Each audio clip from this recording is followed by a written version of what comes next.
The friendship of a lion and a mouse. There lived a tiny mouse in a big dense forest that was always in search of food. While searching in the forest, one day, it came near a lion's den. The good smell coming from the lion's den drew the little mouse inside it. The mouse found several pieces of animal meat on the floor. Those were all the leftovers of the animal the lion had eaten. Therefore, the mouse ate few pieces. Later, it decided to eat the other pieces at night, so it stayed back in the den. Due to overeating, the mouse fell asleep inside the den. The lion returned to its den at dark but could not see the sleeping mouse as it was dark inside the den. The lion ate the entire piece of lamb it had brought and left the bones lying on the floor. After a sumptuous filling meal, the lion slept off and started snoring aloud. The loud snoring sounds woke the mouse up with a sudden jerk. When the mouse saw the lion sleeping in the den, he got scared and puzzled, and accidentally bumped into the lion's leg. The mouse felt the smooth fur of the lion's body. While exploring it, the mouse reached the lion's ear and this led to waking up the lion. The disturbed lion, agitated, snorted loudly. "Who is it?" The frightened mouse declared his identity with a feeble voice. The lion was furious as it got disturbed during his sleep. So he said, "How dare you disturb my sleep and where are you?" When the mouse responded, the lion had to light up a lamp as it was very dark inside the den and he could not possibly see a tiny creature like a mouse. With the light, the lion looked at his clean den. It was devoid of any bones or leftover meat. Moreover, there was no usual stink in the den due to the animal leftover meat and other stuff. He was quite amazed. In one corner, the lion looked at the petty little mouse. The mouse was shivering with fear. So the lion pondered for a while about how the mouse had managed to keep the den clean. Therefore, he decided that he would keep the mouse in his den so that it can have the leftover meat and bones. That much food will be more than sufficient for the mouse and this will also keep his den stink-free and tidy. Then the lion in a grumpy and angry voice asked the mouse, "Why have you entered my den?" Petrified, the mouse retorted with folded hands and honestly told the lion that he had reached the den in search of food. He could not resist the good smell of the meat and was extremely sorry for his action. Hence, the mouse apologized and asked the lion to let him go. The lion told the mouse that he could stay in the den only if he allowed the lion to sleep properly. The mouse was too scared and did not understand what the lion meant. He kept begging the lion to leave him. Looking at the terrified mouse, the lion lowered his voice and said in soft tone, "Oh tiny mouse, do not be scared and frightened. Just listen to me carefully. I go hunting every day and bring the carcass of some animal as part of my daily meal. I do not eat it completely. You are a small and tiny animal and hence you can easily eat the leftovers and make yourself happy. If you like eating the leftovers without searching for food, you can stay here and help me keep this place clean." This revealed the soft and humble side of the lion's gigantic character. The mouse was taken aback with unlimited joy. To this he said, "Yes, Mr. Lion, I shall stay in the den." However, the lion put forth one simple condition for the mouse. The lion said that he would have to keep the den clean. The mouse can eat the leftover meat and bones. If the mouse failed to complete the leftovers, he must throw the remaining away from the den. So the task of cleanliness of the den was given to the mouse in exchange of his stay and food. The mouse was more than happy to accept the offer. After this short but sweet conversation, the lion asked the mouse to sleep in the corner of the den and he himself slept in the middle of the den. So as the mouse and the lion lay fast asleep in the den, the mouse suddenly started rolling freely on the floor of the den.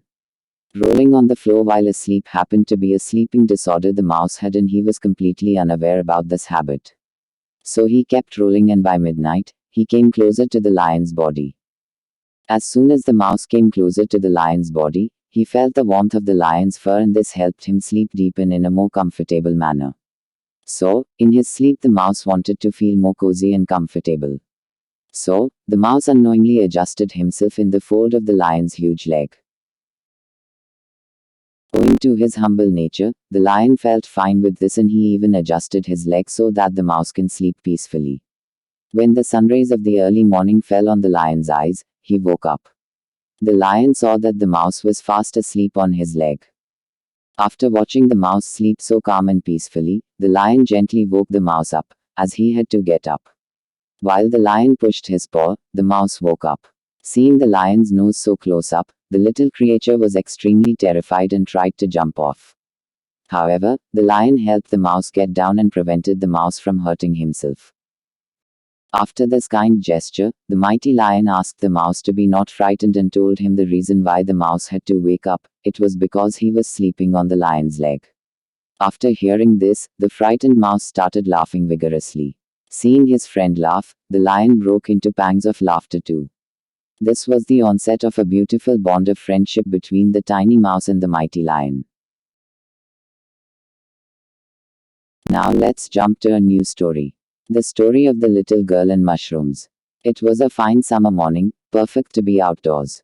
Two sisters had been out mushroom picking, and were on their home with heavy baskets full of mushrooms. They sang songs on the way, and played with each other. Soon they reached a point where they had to cross a railway track. They did not think twice about crossing it since there was no train coming, and they could not hear any whistle. They slowly climbed the embankment to cross the track, taking care not to drop the baskets. They were very near the track and the little sister was about to cross it, when they heard the distinct horn of a train. The older sister got frightened and ran back. She thought that the young one was following her. She turned back and was shocked to see her little sister still crossing the track. "Come back here, run back fast," she screamed. It seemed that the little girl could not hear her sister. She was still concentrating on stepping over the track with her little feet, and holding on to the basket. Then she tripped and fell on the track, scattering her mushrooms around. She sat down and began picking them up and putting in her basket. In the meanwhile, the elder sister had become hysteric. She cried and screamed, calling her little sister to leave the mushrooms and run back, but it seemed as though the little one could not hear her. The engine driver panicked on seeing the girl and blew his whistle with all his might, but she appeared not to hear the whistle. Her sister was now crying loudly, overcome by panic, as the little sister crawled between the tracks on her hands and knees, to pick the rest of the mushrooms. The engine driver was helpless as it was not possible for him to stop the engine suddenly. He blew the whistle as hard as he could, but the engine rolled over the little girl. The older sister clasped her face with her trembling hands and cried bitterly. The passengers too panicked at the thought of the sight they would have to witness. The guard ran down to the end of the train to see what happened to the little girl. When the train passed, everybody saw her lying very still between the tracks with her face down. Then she raised her head, sprang to her knees and began gathering the remaining mushrooms.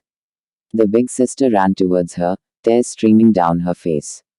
They hugged and kissed each other, crying out of happiness, tears of joy flowing down their little cheeks. Never were two souls so happily united as at that moment. She promised her little sister that thereafter she would hold her hand tightly while crossing the railway line. The two sisters then picked all the remaining mushrooms, and hand in hand, solemnly walked back home. They were indeed two souls who had become wiser than their years, in the span of a few minutes. Now let's jump to a new story about the day Walk made a friend. Once upon a time, there lived a beautiful and extremely amiable girl named Walk. She was a good girl, but she never liked her name as all the kids around her made fun of her name. She ran away from everybody who teased her name and hence, Walk never really had friends. She would play alone all the time. On a regular day, when Walk returned home from school, she finished her homework as soon as possible and asked her mother if she could go out and play. Her mother said yes, but warned her to not wander and go far away from home. Walk was happy that day. She went to her favorite spot near the river running just behind her house. Walk had this theory that wherever the river was splashing and moving, it meant that the river water was taking to her. Walk spoke back to the river in her own little weird way. Today, when talking to the river, she said, "You are so fortunate, river, as you get to travel different places and always be with your friends ducks, turtles, fishes, and plants. I wish I had more friends and wouldn't be alone anymore." When she was bored talking to the river, she would pick up stones from nearby and try to skip them across the river like her dad. However, she would fail most of the times. She would then say to the river, "I am getting better each day. I am more of a thrower than a skipper." After many attempts at skipping rock, she finally finds a perfect rock, almost round, flat, and protruding at one end where she could hold and skip it in water.